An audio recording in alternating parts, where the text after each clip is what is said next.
स्मृति ईरानी जी, आपको चूड़ियों का याद ताज़ा होगा। ये चूड़ियाँ फिर लाया हूँ। ये चूड़ियाँ देश के प्रधानमंत्री, कृषि मंत्री, तमाम संवैधानिक पदों पर बैठे हुए लोगों को पहन लेना चाहिए। और ये तो कुत्ते से भी गए गुजरे हैं भैया। जो कुत्ता रोटी खाता है, अपने मालिक के सामने में वफादारी करता है, अजनबी आदमी पर भौं भौं करता है और पूंछ हिलाता है, ये भाजपा आरएसएस के नेता, ये तो कुत्ते से भी गए गुजरे हैं। कम से कम कुत्ते से तो सीखा होता। सवाल उठता है पत्रकार महोदय, ये वही कौम के लोग हैं जब देश आजादी की लड़ाई लड़ रहा था 121 लोगों को फांसी हुई थी, 93 लोग इसी समुदाय से थे। 2600 लोगों को उम्र कैद की सजा हुई थी, उसमें 121 लोग इनके समुदाय से थे। जब हिंदू धर्म खतरे में था तो इन्होंने हिंदू धर्म की रक्षा की, अपने शीशों की कुर्बानी दी, अपने बच्चों को कुर्बानी दी। ये वही धर्म के लोग हैं। जब गुरु नानक जी ने लंगर शुरू किया था, आज पूरे देश में लंगर की सेवा है। वहां नहीं पूछा जाता है कि आप किस जाति धर्म के हैं, किस भाषा और प्रांत के हैं, कहाँ के रहने वाले हैं। आप जब जोरा घर में जाओगे जोरा रखने, लंगर चखने के लिए, तो आपके जोरे में पॉलिश करके मिलता है। मानवता की मिसाल कायम की थी। आज भाजपा आरएसएस के नेता अनर्गल बयान देते हैं, चाहे वो रंडवा मनोहर लाल खट्टर हो या दौकौरी का मनोज तिवारी। ही हौस रही रिंकिया के पापा, जब 5 रुपया के अंडा के लिए बिग बॉस में छीछा लेदर कर दिया। जो दिल्ली में महिला शिक्षिका ने गाना के लिए बोला, अरे नाचने गाने वाले को गाने के लिए नहीं बोलेगा तो क्या बैरिस्टरी करने के लिए बोलेगा? आप डॉक्टर हो, दवाई लिखोगे? तो महिला का अपमान किया। जब सासाराम की महिला का पति गुजर गया अनप्लान्ड लॉकडाउन में, वो घर जाना चाह रही थी, मनोज तिवारी कहाँ था? ये सवाल उठता है ना। आप क्यों ला रहे काला कानून? 103 साल पहले राष्ट्रपिता महात्मा गांधी बैरिस्टरी छोड़कर बिहार के चंपारण आए, वहां से उन्होंने आंदोलन किया। पूरा देश एक साथ था, गोरे अंग्रेजों को 7 समुंदर पार खदेड़ दिया गया। और ये राइट सीक्रेट सर्विस वालों को किसने अधिकार दे दिया भाई? मुसलमान आंदोलन करे तो पाकिस्तानी। आपने अनुराग ठाकुर का बयान सुना होगा कि देश के गद्दारों को गोली मारो, सालों को। जब यही मौलाना बीजेपी में चले गए तो इनके जीजा फूफा हो गए। जब वहाँ महिलाएं बैठ रही थी तो वो बाजारू थी, जब वहाँ चली गई तो इनकी बहन हो गई। आपने फारूक अब्दुल्ला को भी देखा होगा, जब बीजेपी में वाजपेयी सरकार में थे तो देशभक्त हो गए, महबूबा से राखी बंधाते थे, बाद में देशद्रोही हो गया। तो ये सर्टिफिकेट बांटने का काम आपका नहीं है, आप सावरकर के लोग हैं। जब देश आजादी की लड़ाई लड़ रहा था, सेलुलर जेल में 80,000 स्वतंत्रता सेनानी बंद थे, उसमें अकेला सावरकर ही ऐसा था जो 60 रुपया महीना गोरे अंग्रेजों से दलाली लेता था, माफी मांगा था। तो गोरे अंग्रेज का जीजा फूफा लगता था जो 60 रुपया महीना देता था। ये भगत सिंह के कौम के लोग हैं, जिसके खिलाफ सूर्य नारायण ने वकालत की थी और जिसके खिलाफ हिंदू महासभा के सरसादी लाले में झूठी गवाही दी, जिसके कारण भगत सिंह को फांसी हुई। आज भी उसका मवाना मेरठ के साइड में चीनी मिल वगैरह है, जाके देखिए, इतिहास गवाह है। आप कल भी गोरे अंग्रेजों के दलाल और मुखबिर थे, आज भी विदेशी शक्तियों के हाथ में खेल रहे।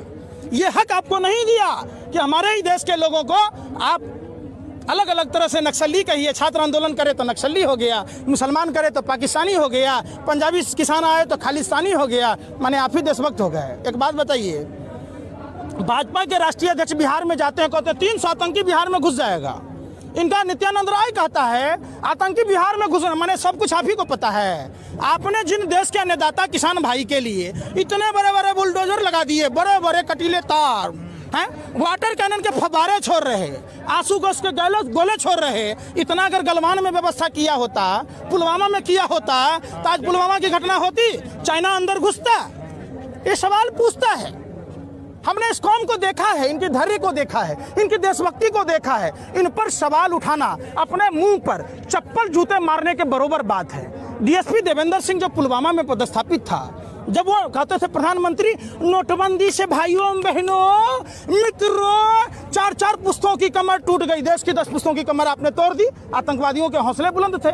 इन्होंने तो डीएसपी देवेंद्र सिंह के पक्ष में रैली नहीं निकाली, आप रैली निकालते हो कठुआ में। सवाल उठता है ना, जो डीएसपी देवेंद्र सिंह नोटबंदी के बाद दिल्ली चुनाव से पहले आतंकवादी ला रहा था, उस पर एनआईए चार्जशीट दाखिल क्यों नहीं की? इसका मतलब पूरी की पूरी स्क्रिप्ट जांच। एक बात बताइए, सैटेलाइट ये बता देता है कि पंजाब के खेत में, हरियाणा के खेत में पराली जलता है तो वो धुआं यहाँ से वहाँ उठ के आता है। और सैटेलाइट ये नहीं बताता है कि पुलवामा में कब आ गया आतंकवादी, वो कार किसकी थी जिस कार में 300 किलो RDX था। सैटेलाइट ये नहीं बताता है कि गलवान में कब चाइना घुस रहा है। ये सब बरगलाने की बात है। अब निश्चित तौर पर हम इस समाज के मुरीद हैं और इनको नमन करते हैं। ये उनकी उम्र देखिए, घर में आराम करने की थी, इनकी उम्र यहाँ आने की नहीं थी। आप इनकी उम्र देखिए, इनकी उम्र ये आराम को हराम समझा। जब देश में ईस्ट इंडिया पार्ट 2 के लोग, गोरे अंग्रेजों के दलाल और मुखबिर, ये चड्ढी वाले फिर से देश को गुलाम बनाने की ओर जा रहे हैं। इन्होंने अपने घर की खुशी, चैन, सुख सब छोड़कर सड़कों पर आए। क्यों आए? कि देश को बचाना है। इनका खून, इनके में शरीर में जो खून है वो भगत सिंह का खून है, गुरु नानक, गुरु गोविंद सिंह जी का खून है, गुरु तेग बहादुर जी का खून है। इनके खून में सावरकर का खून नहीं है। इनके खून में नाथूराम गोडसे, देश का जो पहला आतंकवादी था, उसका खून नहीं है। ये वही हैं। भगवान श्री कृष्ण ने कहा था कि किसान ईश्वर के सहायक होते हैं, राजा अपने राज्य का पालक होता है। ये देश के अन्नदाता किसान तो पूरी मानवता के पालनहार हैं। भगवान श्री कृष्ण ने कहा था। रामायण के दोहे पढ़ते हैं, क्या फायदा भैया? जुट्ठों के आप लड़ा रहे, भगवा वस्त्र पहनकर कालनेमी राक्षस की तरह, रावण की तरह है। हिंदू धर्म में कहाँ लिखा हुआ है?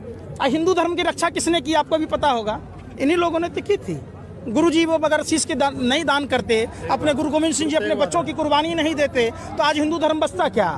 तो कैसे हिंदू धर्म के ठेकेदार हो सकते हैं? ये रामायण के दोहे पढ़ते हैं, मन की बात में कहते हैं, कहते हैं 100 दिन में अच्छे दिन नहीं आए तो सूली पर लटका देना। कह रहे थे काला धन, काला धन, काला धन का पर्चा का नेहरू फाड़ दिया ऊपर से। नेहरू जी कहते हर बात में कांग्रेस पर लगा रहे हैं। कांग्रेस के कथावाचक हैं आप।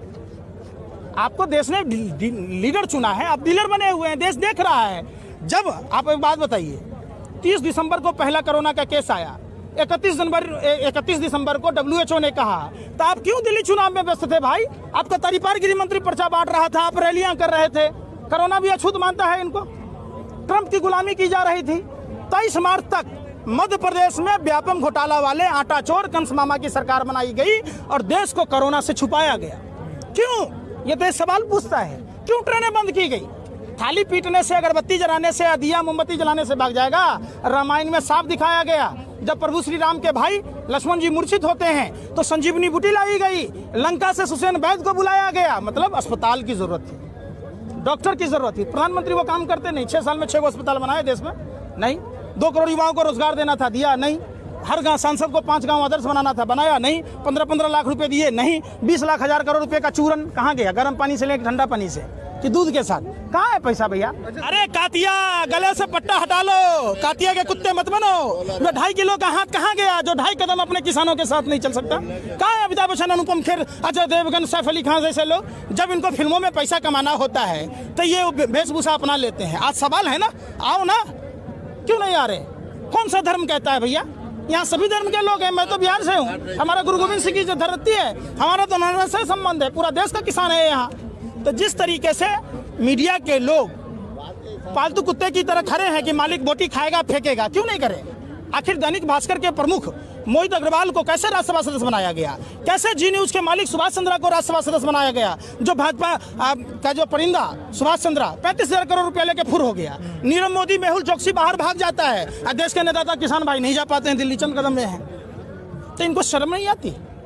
शर्म आनी चाहिए। आइए बैठिए, जन संवाद कीजिए पार्लियामेंट स्ट्रीट पर, रामलीला मैदान में। सवाल उठता है ना, कंगना रनावत जो चंद सिक्कों के लिए ठुमके लगाती है, वो हमें 100 रुपये देगी। कंगना का छज्जा टूटने पर देश के तमाम लोगों का पेट में दर्द, सर में दर्द होता है। आज देश के किसान अन्नदाता कई भाई शहीद हो गए, हम उनको श्रद्धांजलि अर्पित करते हैं, उनको शहीद का दर्जा मिलना चाहिए।